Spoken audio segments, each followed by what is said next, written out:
Luto tayo na seafood sa halo-halo.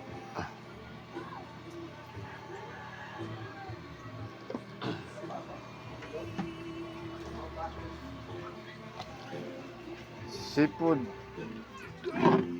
with garlic.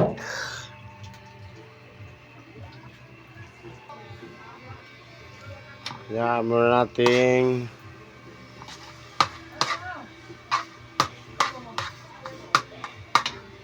pa-brown-brownin natin muna yung garlic.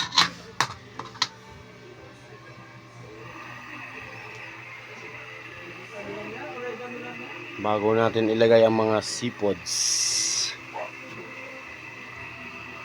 Boys sa aggressive, dapat magkahiwalay. Oh no, stress pa ng team part natin guys. Kailangan pati pagandahin ng team part natin.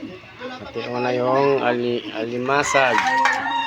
Alam ko na, guys, like this video kung like lang aking team part. At mag-subscribe na rin kayo. One subs, one like. Guys, another ride is called the Broken Brother Coaster. Kita nyo naman guys, diba? Sila na, nagkakatupa. Tingnan natin kung magandang rides to. Baka magkabumal tayo dito ha. Baka kinakabahan ko dito ha. Baka magkabalik-balik ito mo eh.